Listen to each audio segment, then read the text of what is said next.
Manifestation inopinée dans les rues de Kabwe. Un petit groupe d'activistes marche vers la mairie.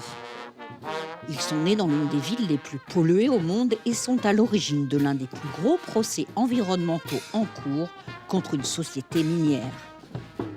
Les militants de l'ONG Environnement Africa s'apprêtent à déposer un mémorandum afin de rappeler aux autorités zambiennes leurs responsabilités face à la crise écologique.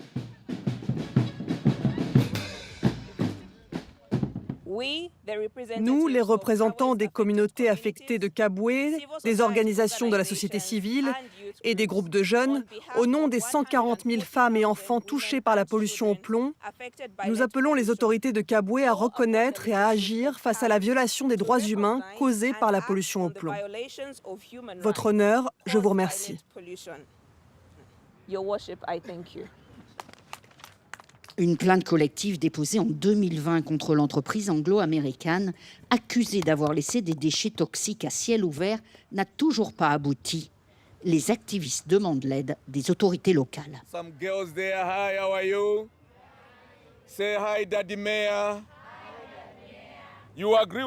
Vous en conviendrez, c'est très grave.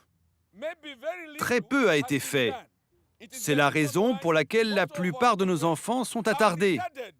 Quand je dis qu'ils sont attardés, vous savez, cela signifie que l'on apprend plus lentement, parce que cela affecte l'intelligence des enfants. L'empoisonnement au plomb a des conséquences irréversibles sur la santé. 30 ans après le départ de la société incriminée, la qualité de vie à Kabwe n'a pas beaucoup changé.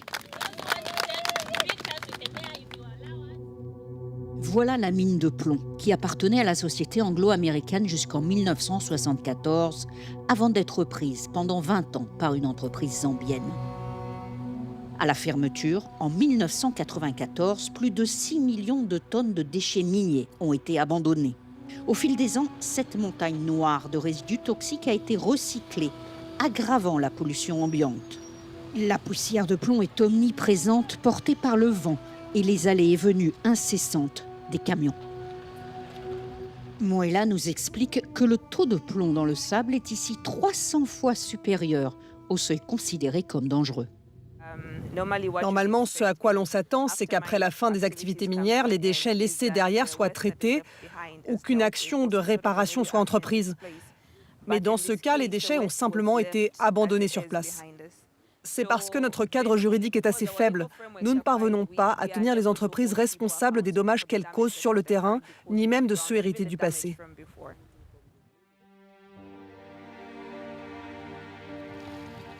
L'héritage toxique de riches années d'extraction ne suffit pas à dégoûter les mineurs artisanaux. Les populations les plus démunies continuent à exploiter de manière sauvage les concessions laissées à l'abandon. Ces mineurs gagnent 5 à 6 euros par jour. Ils font ce travail depuis des années, plusieurs heures par jour. Du plomb. On vend au kilo, à 15 kwacha par kilo. Souvent, on a 100 kilos par jour.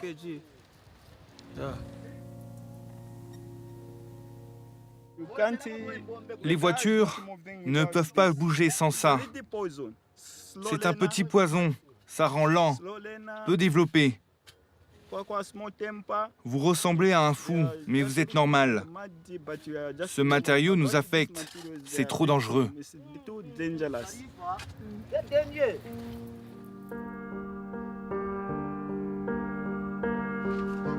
Près de 300 000 personnes sont exposées à la poussière toxique que le vent et la pluie dispersent depuis des décennies. Le plomb a des conséquences directes sur le système nerveux avec des risques de saturnisme. Il affecte particulièrement le développement cérébral et la croissance des enfants. La contamination se fait par le sable. On estime que dans ces quartiers, 95% des enfants ont trop de plomb dans le sang. Ces femmes se réunissent régulièrement. Elles font partie du groupe qui a porté plainte contre Anglo-Américaine car leurs enfants ou leurs petits-enfants souffrent de retards mentaux. Je leur explique comment protéger nos enfants. Il faut leur dire d'arrêter de jouer par terre. Et puis, il faut laver tous les légumes. Tout ce qu'ils veulent manger d'ailleurs. Il faut commencer par le laver. Et puis on a besoin que tous les parents plantent de l'herbe et des arbres.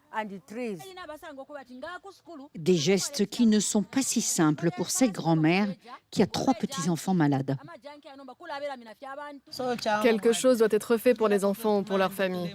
Il faudrait nous construire des maisons décentes parce qu'ici, il y a du sable partout, il y a du plomb partout. Et il faut aussi avoir l'eau courante pour pouvoir planter l'herbe. Ça nous aiderait vraiment. Roida aimerait aussi avoir accès au dépistage, qui n'est pas systématique. Quand le ministère de la Santé le fait, il ne rend pas les résultats publics. Elle se demande quel est le taux de plomb d'Ethan qu'elle élève parce qu'il a été abandonné par sa belle-fille en raison de son retard mental. Alors, nous l'avons emmené se faire tester.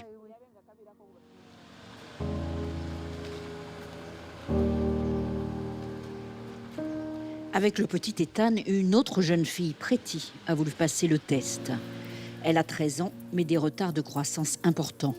L'adolescente se plaint de maux de tête. Elle souffre d'anémie depuis son plus jeune âge. Les 2 enfants présentent tous les symptômes d'empoisonnement au plomb.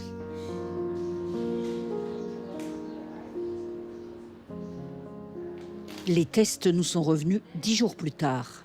Les analyses pour Pretty révèlent un taux de plomb de plus de 21 microgrammes par décilitre, un taux 7 fois supérieur au seuil établi par l'Organisation mondiale de la santé. Ethan, lui, a plus de 40 microgrammes de plomb par décilitre de sang, ce qui est plus de 10 fois le taux normal. Ces enfants devraient être soignés. Pretty a bénéficié dans son enfance d'une transfusion sanguine, mais elle n'est plus traitée aujourd'hui. Ethan n'a jamais eu de médicaments pour faire baisser son taux de plomb. C'est le plus grand défi, ces antidotes contre le poison. On ne les trouve pas en pharmacie. Il n'y a pas ce genre de médicaments ici dans notre pays.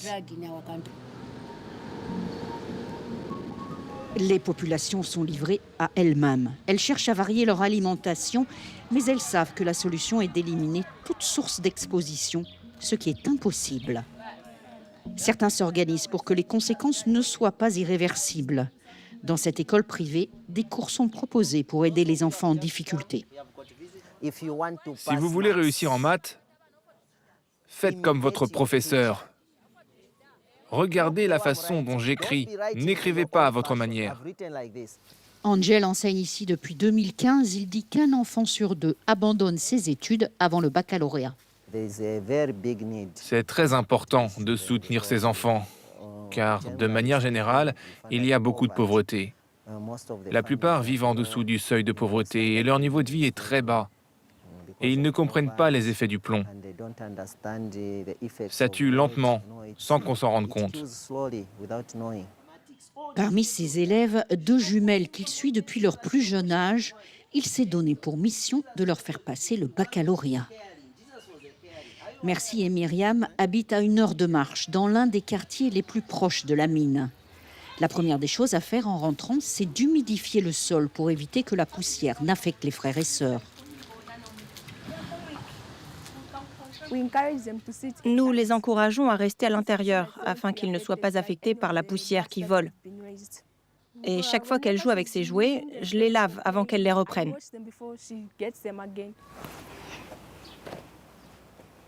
Merci et Myriam ont toutes les 2 été testées. L'une est beaucoup plus affectée que l'autre. En parler est difficile car ces enfants sont stigmatisés. Parfois, il m'arrive d'oublier ce que j'ai appris et étudié. C'était comme si, chaque fois que je voulais étudier, ma tête se mettait à tourner. Et quand je marchais pour aller quelque part, j'avais des maux de tête. J'avais aussi l'habitude de beaucoup dormir. Alors, pour m'aider, ma mère m'achetait des œufs et du lait. Moi, j'avais peur, parce que beaucoup de gens disaient que ça tue, que ça déforme ta façon de penser, que tu deviens lent et que tu oublies beaucoup de choses.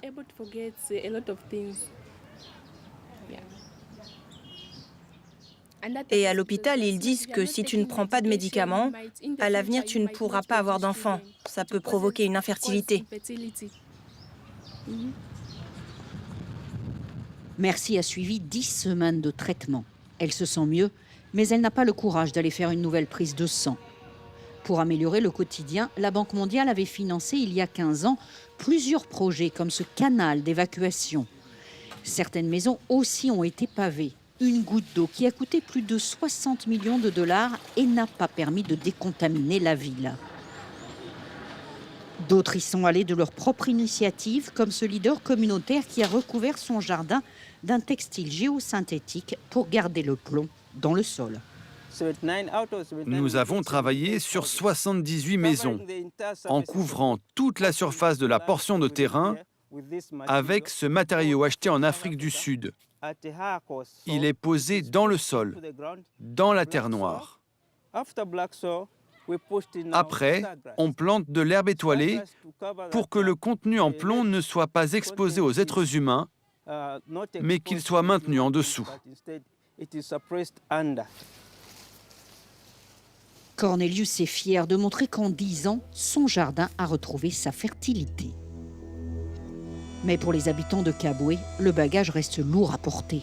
Surtout pour les anciens mineurs qui ont travaillé pour Anglo American dans les années 70. Ils sont convaincus que c'est la source du problème. Dès que j'ai commencé à travailler dans les opérations d'extraction, il y avait beaucoup de fumée. Il y en avait partout. Et les gens disaient simplement « Ah non, la fumée vient des mines ». Les gens se couvraient le nez, c'était terrible. On ne savait pas. Pour vous dire la vérité, on était aveugles. Parce qu'Anglo American ne s'intéressait qu'à extraire le plomb et à le vendre sur le marché de Londres. Ils prenaient l'argent et ne voulaient rien nous dire. Ils ne se souciaient pas des employés. Le gouvernement zambien, lui aussi, a commis des erreurs, car il aurait dû intervenir et passer des lois pour protéger la population. Mais ça n'a pas été fait. Nous découvrons seulement ces choses aujourd'hui. Ce n'est qu'à présent que nous découvrons toute la vérité. Pourtant, ils savaient très bien que c'était un problème majeur. Les populations doivent être indemnisées. En 2022, les Nations Unies ont qualifié Kabwe de zone sacrifiée, appellation désignant une région rendue presque inhabitable par les conséquences de décennies d'exploitation minière.